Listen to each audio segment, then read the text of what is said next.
Boa noite, meus irmãos do Núcleo Nova Aliança. Hoje nós estamos aqui com o Padre Rui Barbosa, o cura da Arquidiocese de Santarém, daqui da Catedral Metropolitana de Nossa Senhora da Conceição. E hoje a gente tem um tema assim maravilhoso para tratar, um tema assim que está dentro da nossa Igreja Católica, um tema que nós cursilistas sempre fazemos antes de qualquer atividade. Por isso eu convido a você agora, nesse momento, a rezar conosco. Por isso a gente reza assim, em nome do Pai, do Filho e do Espírito Santo. Amém. E pedindo então as forças desse tema de hoje, nessa terceira pessoa da Trindade Santa, dizendo assim: Vinde, Espírito Santo, enchei os corações dos vossos fiéis e acendei neles o fogo do vosso amor. Enviai o vosso Espírito, e tudo será criado, e renovareis a face da terra. Oremos. Ó Deus, que instruíste os corações dos vossos fiéis com a luz do Espírito Santo, fazei que apreciemos retamente todas as coisas, segundo o mesmo Espírito, e gozemos sempre de sua consolação, por Cristo Senhor nosso. Amém. Em nome do Pai, do Filho e do Espírito Santo. Amém. Seja bem-vindo, Padre Rui.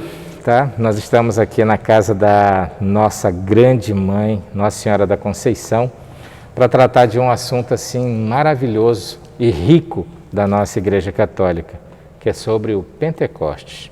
E com vocês, nosso amigo, Padre Rui Barbosa, que vai nos ajudar nesse nosso encontro de formação. Prazer, uma alegria poder estar aqui e poder partilhar também a essa dimensão da nossa espiritualidade cristã, católica, com essa dimensão de poder olhar o Espírito Santo de Deus em nossa vida e ao longo da nossa história. Quando se fala de Espírito Santo, a gente tem que fazer assim todo um preâmbulo, né? Desde o Antigo Testamento, desse Espírito que pairou pelas águas, que fala no Gênesis. Como é que a gente pode tratar disso, Padre? Olha, Deus ele vai se revelando ao longo da história, porque a comunidade, o povo, a cultura, a religião, a política, tudo é um processo de construção também. Então Deus se revela ao longo da história. Se você olhar Deus no Novo Testamento e olhar Deus no Antigo, você vai encontrar diferença. Enquanto Deus no Antigo Testamento é Javé dos exércitos, no Novo Testamento Deus é amor. Então ele vai se revelando ao longo da história. Por isso que nós vamos perceber a própria lei de Deus no Antigo Testamento, olho por olho, dente por dente. No Novo Testamento, reza pelos teus inimigos, por quem te persegue, etc. Então veja que há um processo de acompanhamento evolutivo do povo de Deus. Quando você vê Jesus dizendo no Novo Testamento, Moisés deu aquela lei do divórcio porque o povo tinha um coração muito duro. Então Deus acompanha também a história do povo, do seu povo. E quando se fala do Espírito, nesse sentido que eu estou dizendo tudo isso. O Espírito de Deus também é um processo de revelação, de compreensão. Então nós, para compreendermos o Espírito Santo de Deus hoje, na nossa história, evidentemente que nós temos que olhar ao longo da história da antiguidade cristã e do povo judeu, porque antes de sermos cristãos existe toda uma história do povo judeu, que era israelita e mais atrás hebreu. Então Sim. Veja que o próprio povo ele vai se desenvolvendo ao longo da história. O povo hebreu, depois o povo israelita, depois o povo judeu. Quando Jesus nasce, ele nasce judeu, descendente dessa história de Israel, da história dos hebreus. Então é um processo de compreensão do Espírito Santo de Deus também.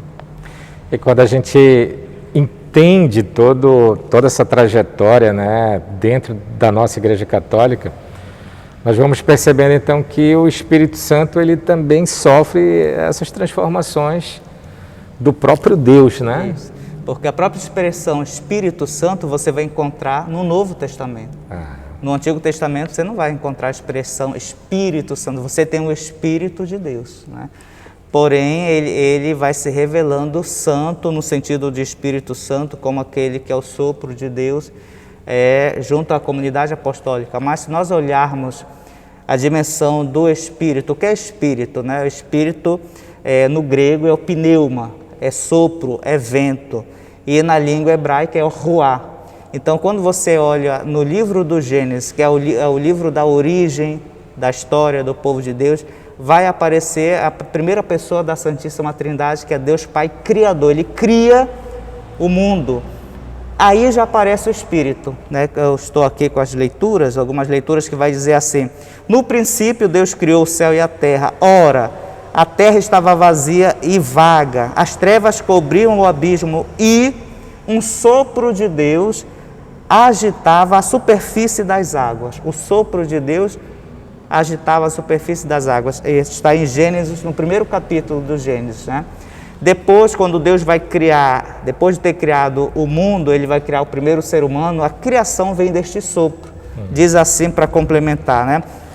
Todo ser humano recebeu de Deus, fonte de vida, o sopro vital, com o qual foi chamada a existência. Então, Javé, Deus, modelou o homem com a argila do seu solo, insuflou em suas narinas um hálito de vida, e o homem se tornou um ser vivente. O que é este hálito?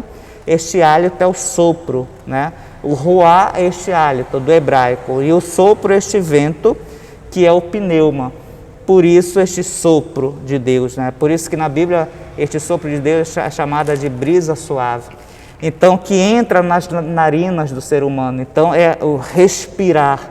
Então, o ser humano, quando dá o primeiro suspiro, é o suspiro de Deus. Deus está em nós, essa força de Deus, esse suspiro, este vento, este ruá, este hálito de Deus.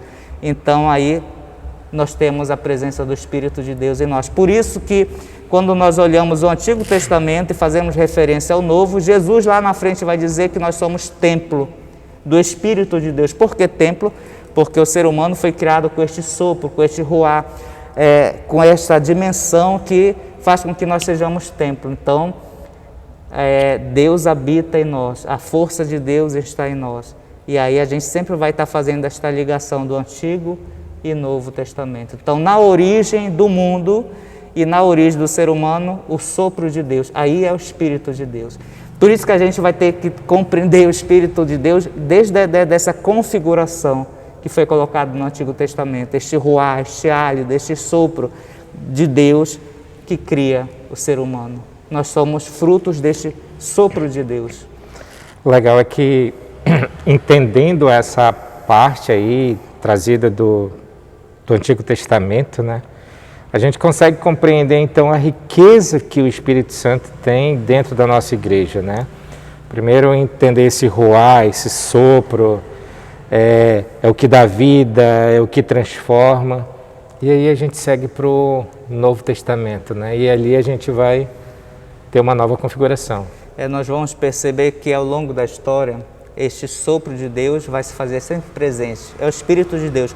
Quando chega no Novo Testamento, o que marca no Novo Testamento essa presença do sopro de Deus, do vento impetuoso e etc., é justamente em diversas passagens bíblicas, quando Jesus vai falar desta presença do Espírito Santo, né?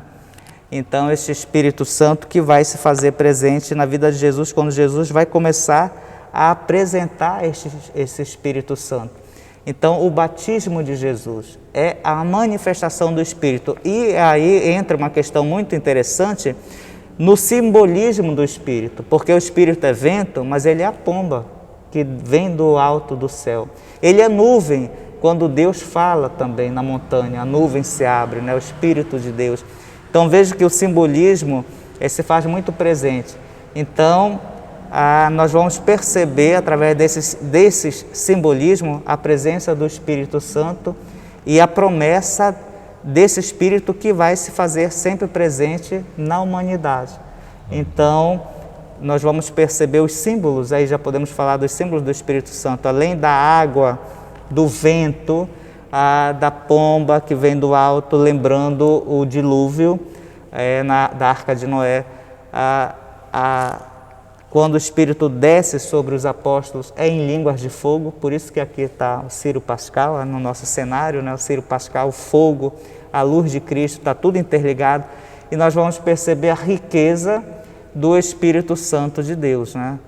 Sobre essa dimensão do Espírito, o Espírito que se manifesta, e o Espírito sempre é uma preparação para a missão, porque quando Jesus é batizado, não que ele necessitasse desse batismo, mas ele coloca, a partir do seu testemunho, o batismo como um sinal de preparação para a missão. Jesus só começa a vida pública depois da manifestação de Deus na sua vida, depois da descida do Espírito Santo, em forma de pomba, como diz a Sagrada Escritura. Só aí, com a força de Deus manifestada, é que ele vai para a sua vida pública. Assim também, ao celebrarmos, já falando de Pentecostes, a missão dos apóstolos, ela só é constituída como missão depois da vinda do Espírito Santo, que aí é esse batismo que nós chamamos, e Frei Beto depois vai falar do batismo de fogo, no outro contexto histórico. Sim. Já é só para fazer uma referência à palavra, batismo de fogo.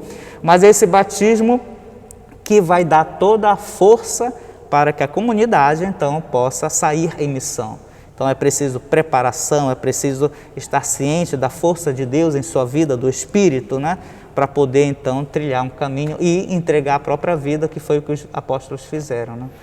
É interessante que nessa fala do Padre Rui, aí fica muito claro para todos nós, meus irmãos aí do Nova Aliança, os outros irmãos que vão assistir esse nosso vídeo, que nós católicos, nós cristãos, a gente precisa realmente se preparar para a vinda desse Espírito Santo, né? É por isso que dentro da nossa Igreja Católica a gente tem os sacramentos, e logo no início, né, da nossa caminhada a gente recebe o batismo da água, né? E na sequência a gente confirma com o crisma, né? Então em todos esses momentos a gente tem essa presença do Espírito Santo. Aí você falou bem, Amiraldo, os sacramentos da iniciação cristã, né? Batismo, a Eucaristia e a confirmação, né?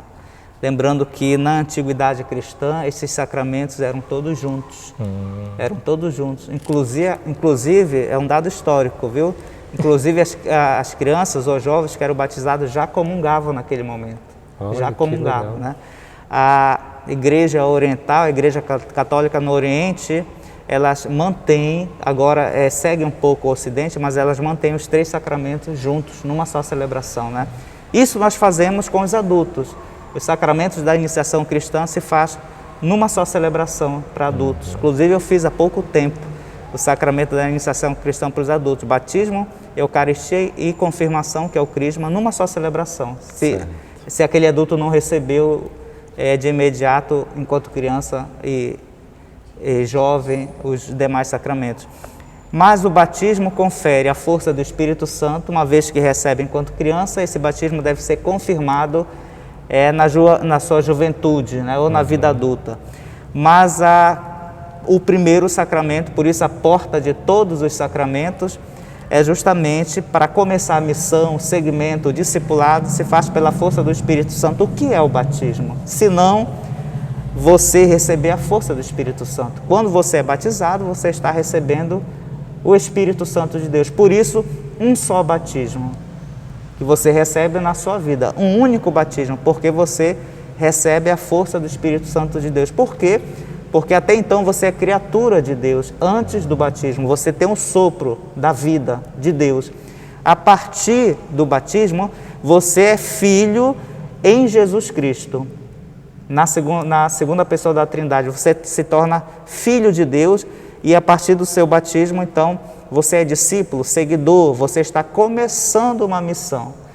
Você não está concluindo nada com o batismo, pelo contrário, você está iniciando uma missão de seguidor, como discípulo e discípula de nosso Senhor, e para isso o Espírito Santo é que vai te iluminar, te guiar, te direcionar, e você vai ao longo dessa caminhada crescer e confirmar esta força no Espírito Santo. Na juventude você confirma esse recebimento, e ao confirmar você está, os dons do Espírito Santo vão se manifestando ao longo da sua vida, justamente para mostrar uma igreja que é una, A exemplo da Trindade, porém, ela é diversa porque o Espírito dá diversos dons. A igreja, ela vive dos diversos dons do Espírito Santo. Por isso, muitas pastorais, muitos movimentos, muitos carismas, é espaço para desenvolver uma diversidade de trabalho na igreja, porque a igreja se torna missionária justamente porque ela tem um olhar do mais novo ao mais idoso, no atendimento pastoral diverso, na sua ação diversa. Tudo isso é fruto do Espírito Santo de Deus. Então nós podemos afirmar, Padre Rui, que dentro dessa sua fala, dessa última fala, né, dessa diversidade,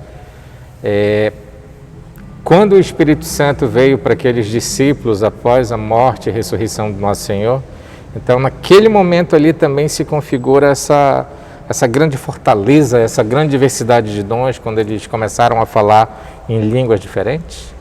Justamente. Aí a gente tem que ter muito cuidado ao interpretar, porque, veja bem, quando se fala em língua, o dom das línguas, né? Sim. O dom das línguas não é só uma caricatura, né?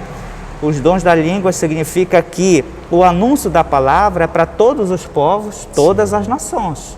Não é uma caricatura que às vezes se faz, né? Como se fosse, e tem, é claro, a língua dos anjos e tudo mais, uma dimensão espiritual, mas no contexto do Novo Testamento, no contexto do anúncio, no contexto que Jesus diz, ide e anunciai a boa nova a todos os povos, o dom da língua é você poder verdadeiramente fazer com que este anúncio chegue a todas as línguas e povos e culturas. Certo. E aí é que está de como você compreender que a palavra de Deus, ela se faz presente no mundo todo, né? Em diversos povos, em diversas línguas, em diversas culturas. Por isso o Espírito é que vai suscitar isso, né? Então, por isso não podemos imaginar uma caricatura dos dons da língua. Por isso que depois no próprio Atos dos Apóstolos vai falar dos gregos, dos pagãos, dos judeus e de tantos outros que vão compreender a palavra de Deus na sua própria língua, né? Aí é que está a maravilha de se entender esses dons da língua. O anúncio da palavra, a partir dos apóstolos, com a força do Espírito Santo, vai para todas as nações e todos os povos. E realmente, Padre, quando a gente ouve falar dessa passagem bíblica, o que vem logo à mente, né, é que vão falar em outras línguas que não sejam as já faladas nesse planeta, né? E olha só que interessante, meu irmão cursilista, quando nós passamos os 3 dias em Emaús, né, ali a gente entende qual é a nossa missão a partir dos sacramentos iniciais e também dessa força do Espírito Santo que nos leva a ir muito longe, da mesma forma como aconteceu lá nos Atos dos Apóstolos, lá com aqueles apóstolos, né, que receberam Jesus. E toda vez que a grande maioria dos católicos ouvem, imagino que são línguas diferentes realmente, são línguas que outras pessoas não entendem. E, na verdade, são línguas voltadas para levar o Evangelho a todas as línguas, ou seja, a todos os países, a todas as dimensões humanas que nós temos neste planeta. O que mais nós podemos falar sobre Pentecoste, Padre? Algo muito importante para compreender Pentecostes é Pentecostes. Ao celebrarmos Pentecostes, nós estamos celebrando o nascimento da igreja, a origem da igreja, porque a comunidade ela nasce pela força do Espírito Santo de Deus. Por isso que a igreja ela é divina e humana. Divina porque ela nasce pelo sopro de Deus. É Deus que cria a igreja. É um mandato de Jesus, né? Quando dá as chaves a Pedro, tu irás construir sobre a minha igreja e tu és pedra e etc. Tem todo um simbolismo em torno disso. E a força do Espírito Santo, então, faz com que a igreja... Naquele momento nasce a igreja. Por isso, quando celebramos Pentecostes, celebramos o nascimento da igreja. Ela é divina porque é Deus que quer a igreja. Porque Jesus assim a constitui e organiza, deixando Pedro. Por isso que Pedro é o vigário de Cristo. E a partir daí, então, a igreja ela é evidentemente humana pelos apóstolos, né? Então, nós temos algo que nenhuma outra comunidade cristã tem. Nós temos a palavra e a tradição. A tradição justamente é a tradição de que a igreja ela é constituída pelos apóstolos. Então a igreja ela nasce. E quando a igreja nasce pela força do Espírito Santo, a partir dos apóstolos, divina e humana. Então, tudo que vem da igreja, ela vem pela força do Espírito Santo. Aí eu quero fazer essa referência. Então, o MCC, né, o Movimento de Cursilho de Cristandade, que é um movimento da igreja, ele só pode existir se for pela força do Espírito Santo. Sim. Por isso que é uma comunidade, e a comunidade católica ela é uma comunidade o quê? De batizados. Quem não é batizado não é católico. Por isso que, para pertencer à comunidade, para pertencer à a igreja já oferece o batismo aos pequeninos. Nos primeiros dias de nascido, a criança já pode ser batizada. Porque o batismo confere uma pertença à igreja, uma pertença pela força do Espírito Santo. Então, a comunidade de batizados, e aí a gente pega aqui o movimento do Cursilho de Cristandade, essa comunidade de batizados que nasce dentro da igreja, que é a comunidade, né, apostólica, faz com que nós possamos verdadeiramente assumir a nossa missão.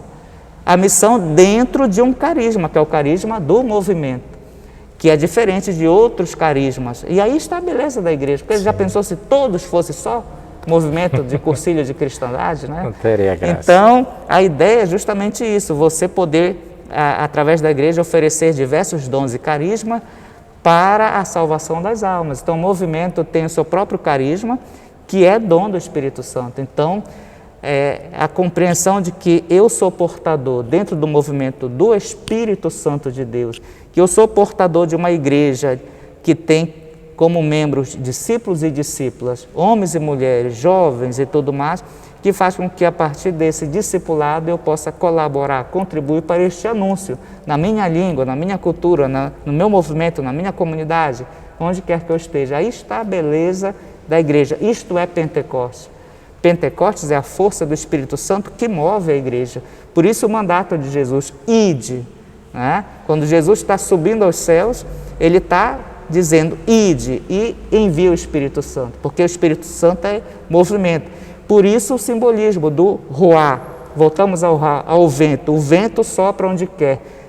É um movimento, a nossa vida é um sopro de vida, de Deus, né? Que a gente chama, a nossa vida é um instante, é um sopro de Deus, em movimento. Por isso que a igreja não pode ser parada, o movimento não pode ser um movimento parado, a nossa vida como cristão não é parado, é uma ação constante. Por isso, igreja missionária, evangelizadora, numa ação. E aí acrescentamos tudo aquilo que tem no nosso processo formativo de compreender a igreja, mas sempre tendo como base o Espírito Santo, porque a igreja nasce pela força do Espírito Santo de Deus. Muito bom. E olha só, meus irmãos, se a gente tivesse muito mais tempo, a gente ia poder descobrir muitas outras riquezas que o Espírito Santo tem na vida da nossa Igreja Católica.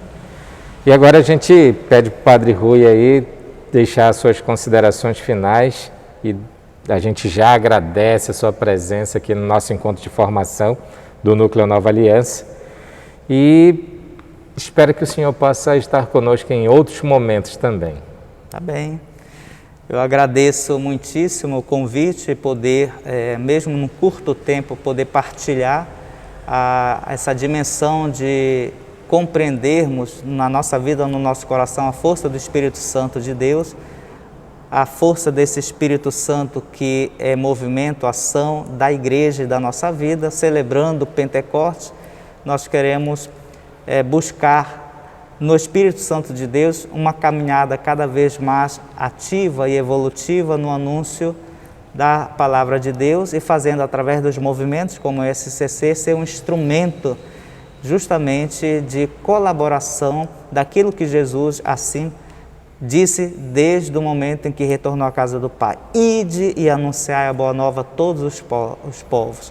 Então, com a força do Espírito Santo, nós queremos pedir assim que Ele possa iluminar o movimento, cada membro, toda a nossa comunidade de igreja arquidiocesana aqui de Santarém e assim a nossa própria paróquia, uma vez que nós estamos aqui na Catedral, por intercessão de Maria, que a força do Espírito Santo possa permanecer sobre cada irmão, cada irmã, em especial todos que nos acompanham nesse momento. Muito obrigado pela sua presença, obrigado você que está nos acompanhando no YouTube do Núcleo Nova Aliança e que o Espírito Santo esteja com você. Louvado seja nosso Senhor Jesus Cristo. Para sempre seja louvado. Que o Deus de amor derrame pela força do Espírito Santo a bênção de Deus, Pai, Filho e Espírito Santo. Amém.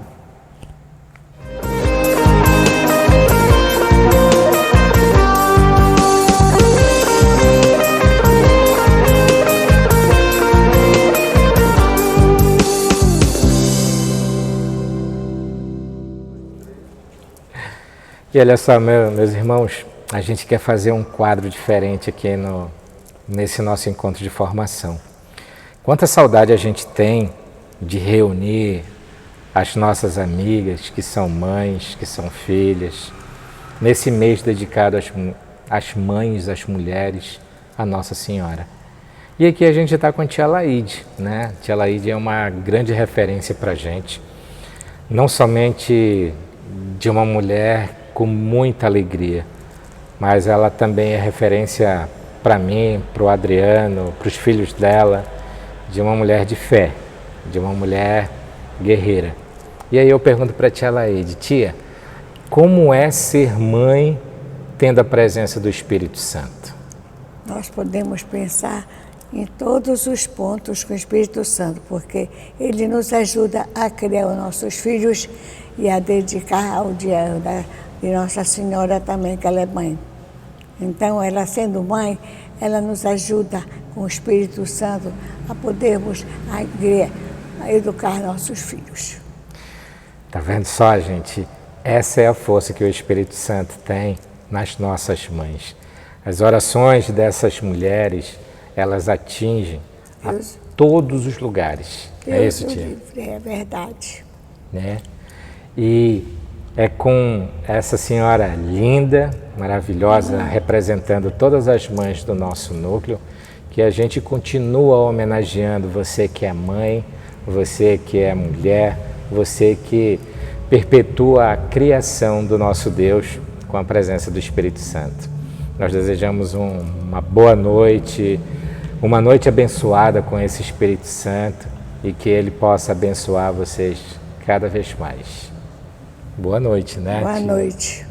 Louvado seja nosso Senhor Jesus Cristo. Sempre seja louvado. Amém.